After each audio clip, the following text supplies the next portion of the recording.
আমি জেলে ছিলাম 12 বছর 3 মাস। জেল জীবন আসলে জেলে যারা না যায় তারা জেল জীবনের দুঃখ কষ্ট বুঝবে না। পরিবার বিচ্ছিন্ন, অর্থনৈতিকভাবে ক্ষতিগ্রস্ত, একটি অন্যায় না করেও 12 বছর 3 মাস জেল খাটতে হলো। এর ষড়যন্ত্রকারীরা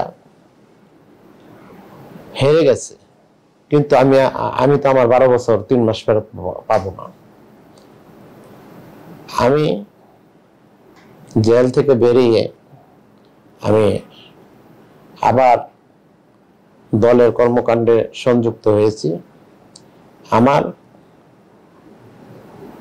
এই ত্যাগ ভারপ্রাপ্ত চেয়ারম্যান মহোদয় বলেছেন যে আমার পিছনের মিছিলের পিছনের যে কর্মীটা সেও আগামী দিনে সম্মানিত হবে। আমি বিএনপির প্রতিটা কর্মসূচি রাজপথে থেকে এবং পুলিশের মামলা হামলা নির্যাতনের উপেক্ষা করে আমি কর্মসূচি বাস্তবায়নের জন্য সার্বক্ষণিক ছিলাম। আমি আশা করি ভারপ্রাপ্ত চেয়ারম্যান মহোদয় এটা বিবেচনা করবেন, সুদৃষ্টিতে বিবেচনা করবেন। রাজনৈতিক কর্মী ষড়যন্ত্রমূলক মামলায় জেলে যাবে এটা কারো কাঙ্ক্ষিত না, কিন্তু রাজনৈতিক কর্মী জেলে যাবে এটা স্বাভাবিক। আমরা যেহেতু একটা ফ্যাসিস্ট বিরোধী আন্দোলন করেছি দীর্ঘ 17 বছর, জেল থেকে বেরিয়ে ওই মানুষের সেবা, রাজপথে থাকা, রাজনীতি করলে মানুষের কাছাকাছি যাওয়া যায়। মোনালিসা হেভি ফ্লো 15 পিস প্যাকেটের সাথে 8 পিসের একটি প্যাকেট একদম ফ্রি। মানুষের সুখ দুঃখের কথা শোনা যায়।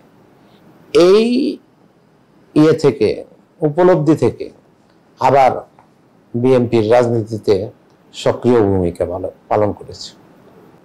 দেশনায়ক তারেক রহমানের 31 দফা, এই 31 দফা বাস্তবায়ন করতে হলে আমাদেরকে এই 31 দফার মধ্য দিয়েই নতুন একটি বাংলাদেশ হবে, বিশ্বের বুকে মাথা উঁচু করে দাঁড়াবে, যেখানে বৈষম্য, দুর্নীতি, সন্ত্রাস থাকবে না, সবার সমান অধিকার থাকবে।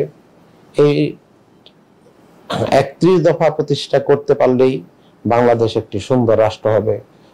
যুব সমাজ যদি বিপথে চলে যায় তাহলে পার্শ্ববর্তী দেশ ভারতের জন্য অনেক সুবিধা আছে।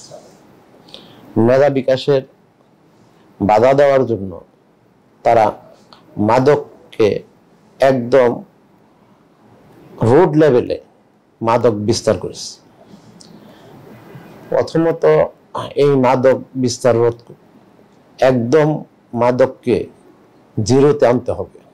ফ্যাসিস্ট সরকার শিক্ষা প্রতিষ্ঠানের শিক্ষার মান যেভাবে নিচে নামিয়েছে আর শিক্ষা প্রতিষ্ঠানের যে শিক্ষার পরিবেশ যেভাবে বিনষ্ট করেছে, এটাকে ফেরত আনার জন্য একটি মেধাভিত্তিক সমাজ গড়ার জন্য তারেক রহমান যে 31 দফা দিয়েছেন, সেই 31 দফায় আমি যে কয়টা কথা বলেছি সবটি আল্লাহর রহমতে আছে। যদি বিএনপি আগামী নির্বাচনে ক্ষমতায় আসে, জনগণ যদি দানের শীষে ভোট দেয়, তাহলে অবশ্যই এগুলি বাস্তবায়িত হবে। আমি যেই দলের যেই নমিনেশন পাক, দানের শীষের পক্ষে কাজ করব।